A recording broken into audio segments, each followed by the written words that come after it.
Está no ar o programa Segurança do Trabalho na TV, trazendo informações e dicas sobre a prevenção dos acidentes do trabalho e do adoecimento ocupacional. Acompanhe nosso programa no canal do YouTube Segurança do Trabalho na TV. Siga nosso Instagram, @SST na TV. O nosso convidado de hoje, ele é advogado, presidente do Sindicato dos Auditores Fiscais a nível nacional do Ministério do Trabalho, Astai Coutinho. Ele que está aqui representando todos os auditores fiscais do país. Seja bem-vindo ao programa, Astai Coutinho. Obrigado pela participação, pela oportunidade de que o espaço está sendo aberto.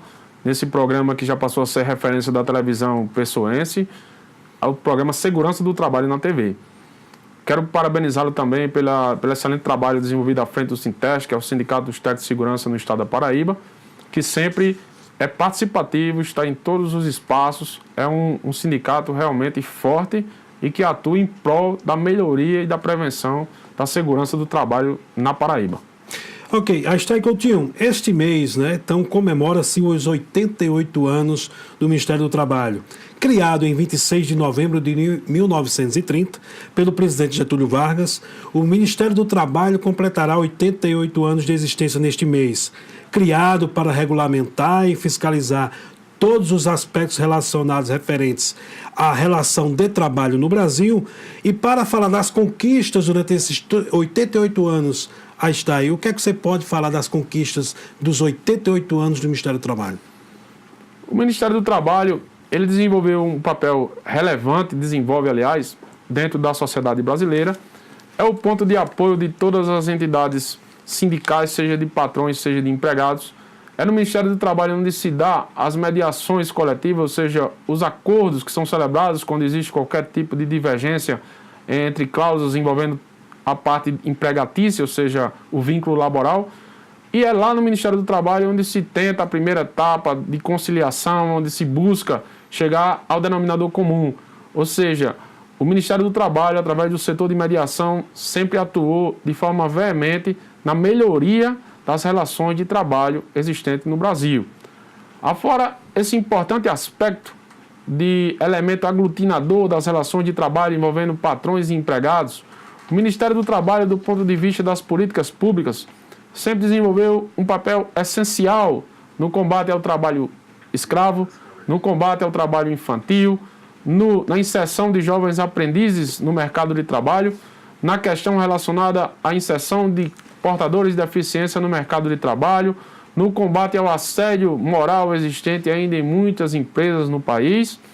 Também exerce um papel importante na questão relacionada à denominada economia solidária, quando o Ministério do Trabalho participa diretamente da cadeia alimentar, da cadeia econômica, permitindo que diversas pessoas, diversas famílias de municípios e mais municípios do estado da Paraíba e do Brasil, logicamente, eles possam ter a possibilidade de inserir o seu produto no mercado de trabalho. Então, esse programa da economia solidária tem sido um dos carros-chefes de toda essa a inserção, dessa formatação de trabalho, de mecanismo da permissão do intercâmbio entre o produtor e a população consumidora. Portanto, nós temos diversas políticas importantes. O Ministério do Trabalho, como muita gente pensa, ele não é formado só de fiscalização de empresas. Aliás, essa parte hoje tem sido até uma parte menor do que já foi outrora. O Ministério do Trabalho, ele funciona até mais como um elemento de informação, ou seja, de tentativa de informação, de demonstrar elementos às empresas, como contratar, como seguir as normas trabalhistas, do que efetivamente como um agente punidor, como muita gente tenta passar a imagem para a sociedade. Então, dentro desse contexto, Nivaldo, nós precisamos entender que o trabalho escravo no Brasil é uma chaga, é um problema social muito grave, que não pode ser concebido como algo normal. Portanto, a atuação que foi realizada de 95 para cá teve uma consequência imensa do ponto de vista da economia e do conceito internacional do Brasil. Porque é inadmissível que nós tenhamos em plena modernidade hoje, com tantos avanços da ciência, com tantos mecanismos de avanço dentro dos grandes centros, ainda encontrar trabalhador em regime de escravidão. E parece brincadeira, parece algo de menor valor, mas imagina aí uma pessoa ser encontrada numa fazenda amarrado, trabalhando com a corda, bebendo água de esgoto praticamente, né? E com alimentação de animal. Então isso é uma coisa inconcebível no momento que nós estamos vivendo. E os resgates que foram feitos ao longo desses 20 anos demonstram que o trabalho escravo é uma constante no Brasil e o Ministério do Trabalho, através da Auditoria Fiscal do Trabalho, ela foi um ponto-chave para tentar afastar esse mecanismo. E penso eu que nós estamos alcançando o êxito almejado, ou seja, a parte da informação, a parte dos mecanismos que foram colocados à disposição da Auditoria Fiscal do Trabalho ao longo desse tempo, permitiu que muitos que queriam praticar aquele tipo de mecanismo de relação de trabalho, que na verdade não é uma relação verdadeira de trabalho, fosse implementado e até continuado. Então, um trabalho preventivo só de existir aquela força-tarefa, que não era só o Ministério do Trabalho em si, mas participava o Ministério Público do Trabalho, participava a Polícia Federal, participava a Polícia Rodoviária Federal. Portanto, é uma questão de Estado, não é uma questão de um órgão público, né? Então, é uma coisa assim que a gente fica observando como pode existir movimentos no Brasil no sentido de quebrar um programa tão importante e que deixa o Brasil tão bem visto no plano internacional. Até do ponto de vista do próprio comércio exterior, porque várias empresas, vários grupos econômicos não querem comprar produto de um país que explora trabalhador, que ainda concebe a existência de um trabalho escravo. Portanto, todo esse contexto de trabalho aí foi realizado dentro dessa instituição, que, como você bem falou, é uma instituição histórica, tem 88 anos, que tem sua importância em diversos aspectos, e principalmente no aspecto de ser a porta central das relações de trabalho no Brasil. Ou seja, o Ministério do Trabalho é o elemento identificador tanto da relação por parte do empregador como por parte do empregado. Ambos já sabiam que o primeiro passo em qualquer aspecto relacionado ao trabalho seria o Ministério do Trabalho. Portanto, a sociedade brasileira ela vê a extinção do Ministério do Trabalho com tristeza. Nós, lógico, vamos encontrar pequenos grupos que estão satisfeitos, mas tenho certeza absoluta que é a minoria da minoria. Falando nisso, né, sobre a extinção do Ministério do Trabalho, recentemente o presidente eleito Jair Bolsonaro falou, né, para toda a imprensa no Brasil que há uma necessidade da extinção do Ministério do Trabalho. Você, como auditor fiscal, o que é que você faz esse comentário? Porque eu acho que iremos voltar ao passado na época da escravidão? Não voltaremos à escravidão na sua essência, porque o país evoluiu em diversos setores, há um processo evolutivo até do ponto de vista educacional que não permite mais um retrocesso a esse ponto. Mas algum retrocesso é visível e ocorrerá.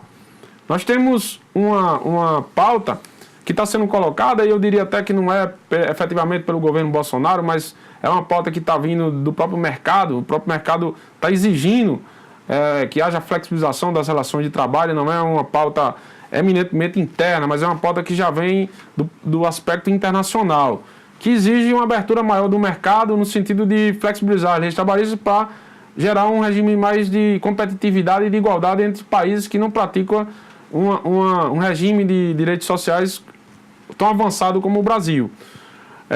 Precisamos deixar claro à população que os direitos sociais foram conquistados mediante muitas décadas de concepção, né? Não foi uma coisa colocada ao léu, não foi uma coisa direcionada numa canetada. Os direitos sociais foi processo de uma construção longa, porque se você voltar no tempo, você verá que em 1930 tinha trabalhador que trabalhava 16 horas por dia. Você imagina trabalhar 16 horas e ter 8 horas para descansar, dormir, cuidar da família, ver os filhos, se alimentar, né? Então, é um regime inadmissível, né, do ponto de vista da própria saúde da pessoa humana. E basta ver quanto era a expectativa de vida naquela época e quanto é hoje. Não é só pela questão de medicamento e desenvolvimento da ciência, mas é a questão da própria forma de vida, né? O modus vivendi que a pessoa tem. Portanto, a OMS, né, a Organização Mundial da Saúde, a própria OIT, elas têm um estudo técnico que diz qual é o limite de horas diárias que um trabalhador pode ter para que ele tenha uma saúde laboral, para que ele possa ter uma qualidade de vida mínima exigida para um ser humano, né? Estamos conversando com Aistai Coutinho, ele que é auditor fiscal do trabalho aqui da Paraíba e também presidente nacional dos auditores fiscais do SINAIT Regional da Paraíba. Aistai Coutinho fala comenta sobre a instituição do Ministério do Trabalho. Parece que vai dividir em várias pastas, né? Na prática, quais as implicações estruturais na relação de emprego e empregador? As primeiras pautas que estão sendo postas, que na verdade não estão sendo debatidas com a sociedade, com os principais interessados, né, que são os trabalhadores e os próprios empregadores, né? Porque tem muito empregador que quer uma coisa realmente por cima, mas a maioria, creio eu, que quer uma coisa dirigida, porque quem pretende trabalhar de forma correta no país, ele defende que a lei seja cumprida, né? Isso é uma coisa lógica. Então, nesse contexto aí, há uma propositura inicial de que o Ministério do Trabalho seja esfacelado em 3 partes. Uma parte que o regime sindical ficaria no Ministério da Educação, a parte relacionada ao FGTS iria para o Ministério da Economia, porque existe o CODEFAT, que é o controle das contas do FGTS, do regime do FAT também, Fundo de Amparo ao Trabalhador, que o Ministério da Economia já anunciou que quer para ele. Ou seja, Paulo Guedes disse que não abre mão que o CODEFAT vá para o Ministério da Economia. E a parte da Auditoria Fiscal do Trabalho, que seria a inspeção do trabalho, ela ficaria no Ministério do Desenvolvimento Social. Pelo menos foi o que se especulou aí nessas primeiras informações dadas pela imprensa, porque não houve nada de concreto por parte do novo governo ainda no que tange essa subdivisão.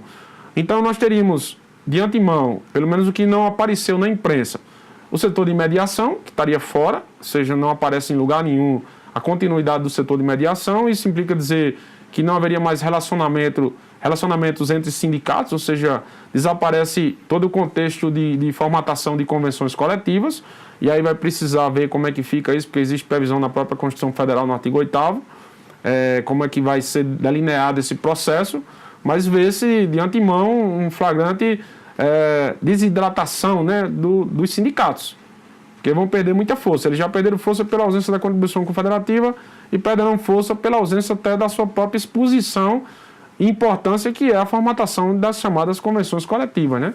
Portanto, ataca diretamente esse plano. Nós temos ainda a ausência de alinhamento da parte das carteiras de trabalho, da parte de seguro-desemprego, ou seja, esses setores que também hoje compõem o Ministério do Trabalho, eles também passariam a desaparecer, né, nesse primeiro momento, porque não estão sendo mencionados, né? Então devem ir para os municípios, para os estados, né? A priori, essa concepção, acredito que deve ser nessa parte, até porque hoje já existem muitos convênios com as casas de cidadania do estado, com prefeituras, com o Cine, né, de entrega de carteira de trabalho. Então, na prática, não teria tanta diferença, né, assim, nessa parte aí. Mas eu vejo o núcleo central, que é a parte da mediação, e alguns setores do Ministério do Trabalho que, a priori, também eu acredito que ficam esvaziados, como o próprio setor de combate ao trabalho escravo, o setor de combate ao trabalho infantil, o setor de assédio. Esses núcleos que existem ao redor da Auditoria Fiscal do Trabalho, a priori, também não estão sendo contemplados. Então, precisa ver se o governo, quando levar a auditoria para um canto, vai levar também seus setores ou se vai a auditoria isolada, né?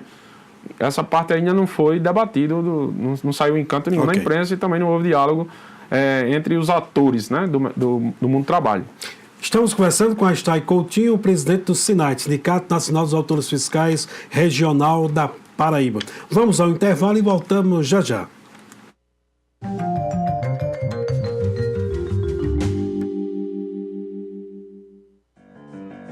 Você fica constrangido quando encontra uma pessoa com deficiência?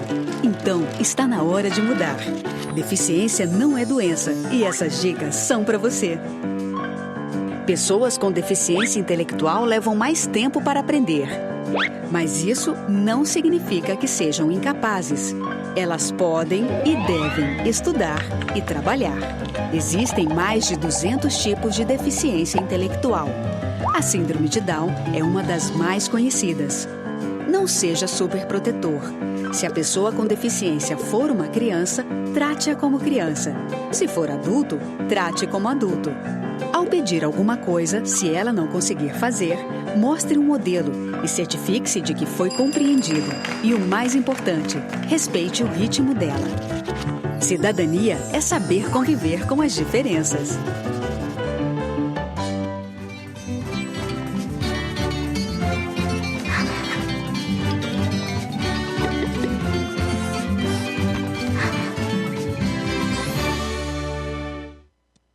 Decreto legislativo. Regula matéria de competência exclusiva do Poder Legislativo, sem que haja necessidade de sanção do prefeito da capital.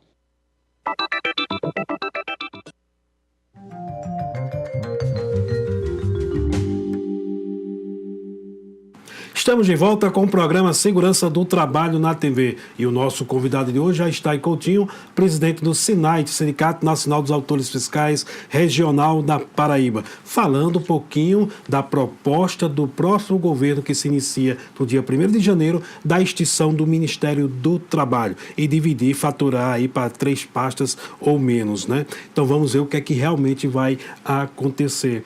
Aistai, com essa decisão, o senhor vê uma ameaça também para a extinção da Justiça do Trabalho?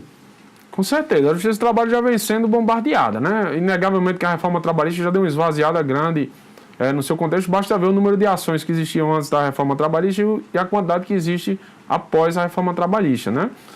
É preciso entender, compreender que esse processo ele começa com a extinção do Ministério do Trabalho, que é o ponto-chave em relação à defesa do trabalhador, é o ponto central, porque é o início do contexto, é onde o trabalhador vê os seus direitos, né? Onde ele se inteira do que tem direito e o que não tem direito, né? O segundo plano de apoio, na minha concepção, seria os sindicatos, e na hora que você esvazia os sindicatos, você tira outro ponto de apoio dos trabalhadores, e aí entra ponto a ponto com mais outros elementos, e finaliza com a Justiça do Trabalho, que é o último desaguadouro, né? A Justiça do Trabalho é o ponto final desse caminho que o trabalhador tem hoje para percorrer, vamos dizer assim, na sua luta pela reivindicação de direitos, né? Então, a Constituição Federal traz a previsão da Justiça do Trabalho de forma expressa lá no capítulo direcionado ao Poder Judiciário, mas nada impede que haja uma emenda à Constituição que faça esvaziamento de competência, que restrinja a própria autonomia financeira, e a Justiça vai perdendo sua força, às vezes não é extinta no papel, mas ela fica numa situação acanhada, onde ela perde aquele poder que tinha antes de fazer imposições, né? E é preciso a gente compreender que o cenário vem mostrando isso. Isso não está sendo uma coisa de última hora. Já existem algumas situações antecedentes, demonstrando algumas situações de investidas sobre esse campo trabalhista, né, sobre o trabalhismo. Não está sendo de hoje, é preciso deixar claro isso. O Rodrigo Maia, em determinado momento, falou expressamente que tinha um interesse em extinguir a Justiça do Trabalho. Ele chegou a dizer isso, né? Então não podemos dizer que estamos desavisados, né? Verdade. Na verdade, o processo ele vem afunilando e reforma trabalhista, alguns outros elementos. Houve uma portaria revogando o combate ao trabalho escravo o ano passado, no final do ano. Houve uma tentativa de alteração das regras da aprendizagem recentemente também. Então, esse contexto aí ele não está sendo de hoje. Ele já vem sendo montado há algum tempo, né? Diante dessa proposta, né, como ficam as garantias da Constituinte de 1988? Os direitos centrais do trabalhador estão previstos no artigo 7º da Constituição, né? Direito a férias, a 13º, a 1/3 de férias, a repouso semanal remunerado, a jornada de trabalho de 44 horas com direito ao repouso aos domingos, né? Então, o centro dos direitos sociais está no artigo 7º da Constituição. Esse dispositivo, ele não é cláusula pétrea. É preciso que deixe claro, porque tem alguns dizendo aí que é cláusula pétrea, e tipo, se é cláusula pétrea, não precisa se preocupar, não é bem dessa forma. A Constituição Federal e o próprio Supremo Tribunal Federal têm entendimentos, e a doutrina também nessa linha, de que a cláusula pétrea é o artigo 5º, que são os direitos fundamentais. Mas o artigo 7º é direito social, e direito social não estaria abrangido por esse contexto de imutabilidade, como está o artigo 7º, o artigo 5º. E nesse prisma aí, é preciso ver que o governo já anunciou a flexibilização ampla da legislação trabalhista, com a introdução da chamada carteira verde e amarela. Diz, nas primeiras palavras, né, que está sendo dita pelo novo governo, principalmente o futuro ministro da Economia, Paulo Guedes, ele tem colocado isso na imprensa, de que pretende manter a carteira azul e a nova carteira verde e amarela. Essa carteira verde e amarela seria uma carteira onde o trabalhador vai fazer o ajuste direto entre ele e o empregador, né? Os dois vão se autorrelacionar sem precisar da presença do Estado. E alguns dizem, a gente tem visto já movimentações no sentido de que é uma forma de garantir a igualdade que existe nos Estados Unidos, por exemplo, no trabalhador americano, ele é livre, ele pactua sua relação sem precisar do Estado botar o dedo, sem precisar de dizer o que ele tem direito e o que não tem direito. Ou seja, ele mesmo ajusta com o seu patrão. Entendi. E lá ele vai dizer quanto quer ganhar, se tem férias, se não tem férias, se quer trabalhar 6 meses, depois passar 6 em casa. Mas precisamos ver que são economias completamente distintas, formação social completamente distintas, elementos culturais completamente distintos. Nós temos uma sociedade americana onde vigora o princípio da confiança, ou seja, todos são honestos. A questão da fraude, ela passa a ser uma presunção ao contrário, né? Aqui no Brasil, não, é o contrário. Você tem uma relação onde se tem a presunção de fraude como primeiro elemento e se tenta derrubar isso. Já começa daí uma total desigualdade de sociedades. Precisamos também, nesse contexto, observar que na África, a maioria dos países africanos adota também um livre mercado, ou seja, a flexibilização ampla das relações de trabalho. E há de se convir que nesse processo nada mudou. Ou seja, lá o trabalhador ganha pouco, o trabalhador é sufocado, o trabalhador tem uma jornada descomunal e o trabalhador tem uma expectativa de vida mínima, né, para os padrões mundiais. Então, a gente precisa entender, compreender que não é simplesmente flexibilizar aqui e se tornar Estados Unidos no dia seguinte. Precisamos, antes de pensar nisso, precisamos melhorar a nossa educação, nossa cultura, formatação de valores humanos que o Brasil ainda precisa evoluir muito. Então, são vários elementos até se pensar um dia em ter uma flexibilização ampla da jornada de trabalho, dos direitos trabalhistas, porque se nós imaginarmos que mesmo com a presença do Estado, regulando as situações, a presença de sindicatos, nós ainda encontramos trabalho escravo no Brasil, imagine se a gente tirar todas essas amarras. Sem a presença do Estado, sem a presença dos sindicatos, sem a presença de órgãos fiscalizadores, como é que vai ficar essa questão?